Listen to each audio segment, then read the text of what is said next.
is your moment. Don't tell me how bad you want it. Prove to yourself how bad you want it. Don't let nothing stop you. Don't let nothing get in your way. Every day you wake up, every day you breathe, you should be improving yourself. You should be taking steps to reach your destiny. Don't let nothing stop you. It's your moment. It's your time. How bad do you want it? Do you want it? Go after. Let's go, let's go, let's go. It's your man Mike Bowens coming to you once again, live and direct from Unleashing the Creativity Within You. I'm charged up this morning. How about you? I feel pumped. I feel ready to go. I'm coming to you with a powerful message called Becoming Generational Minded. Becoming Generational Minded.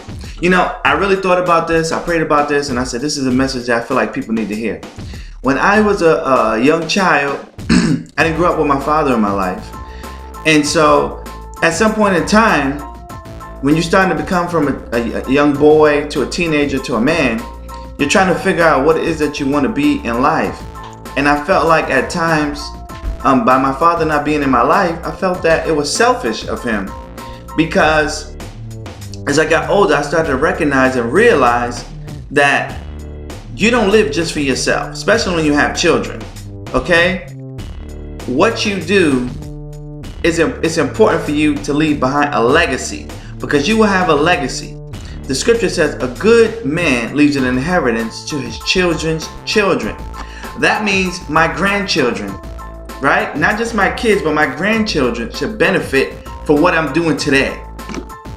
When you follow the scriptures, you set yourself up, your children up, and your grandchildren up.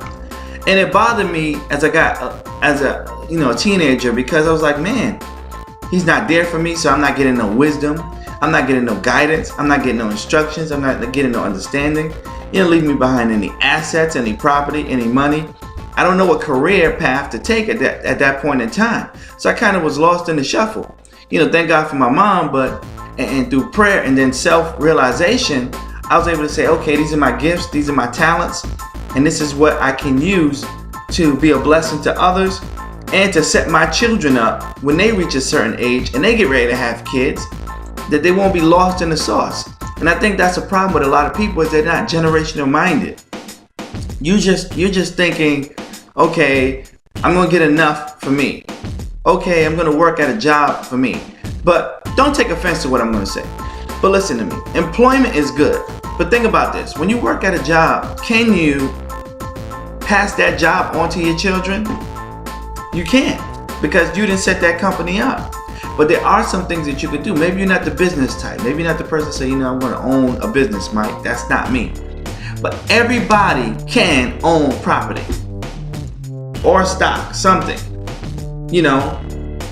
A Roth IRA, something that you could pass down, a trust, something that you could pass down to your children to give them a better head start in life than what you had. See, we should not start from the bottom. Nobody should start from the bottom level.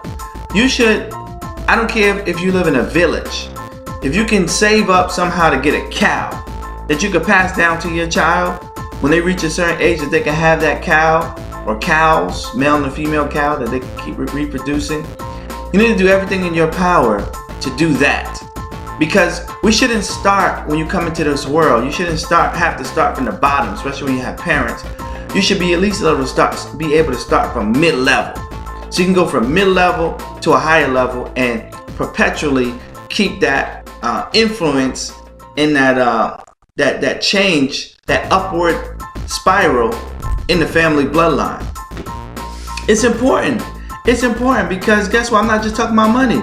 I'm just talking about even wisdom. Like when you know God, it's important to pass that knowledge on to your kids, because there's some things that they may not have to go through simply because maybe you went through them, or you learned from the scriptures what not to do, and you can teach them exactly what not to do. Now it's up to them to follow and take your advice, but you can kind of guide them and steer them while they're young so that they can have a better life than what they would have had if they didn't get that guidance at the early stages. You understand what I'm saying? So becoming generational minded is very important. You know, it's like having meetings. Most people don't even have a will set up. Do you have a will set up? Do you have things put in place so that the next generation can thrive and move forward, right? And this is things that we need to focus on as people, as adults, because you got to think, listen, I'm not going to live forever, but I need to do something. I need to have some things in place so that my children and the generation after me can be better because I was here. And I want you to really think about that. Who's going to benefit because of your life? Who is benefiting now because of your life? Right? And so what are you doing today that's going to catapult your family, your bloodline into a better life for the future by what you're doing today? If what you're doing today is not going to catapult your future on your bloodline into a better position tomorrow, you need to question yourself and ask yourself, why am I doing what I'm doing? Put yourself in a position today so that your whole family and your bloodline can be in a better position tomorrow. It could be education. It could be you going back to school and educating yourself and you get that degree. And then your children will see you get that degree and say, you know what, mom did it or dad did it. I'm going to go back to school. I'm going to do it. I'm going to finish. It could be as a husband and wife, you just staying married and being happy. Now your kids say, you know what, I'm not going to just get married. I want what mom and dad has. I want what my grandparents have. And when I get with someone, we're not calling it quits. We're not breaking up. We're not divorcing. We're going to work through our problems and we're going to stay together and be happy. Becoming generational minded is not just about you. It's about the people that come after you. And so as I grew older, I forgave, as I came into the knowledge of Jesus Christ, I forgave my father. And I said, you know what, as a man and as a father, I'm going to make sure that I set my children up and my grandchildren who are not even born yet and my great-grandchildren that they're going to benefit because I was here. They're going to have a better life because I was here now and later, right? And so that's how we got to think. Don't be bitter, but be better. This is your man, Mike Bowens, and I'm signing off until next time saying, be blessed.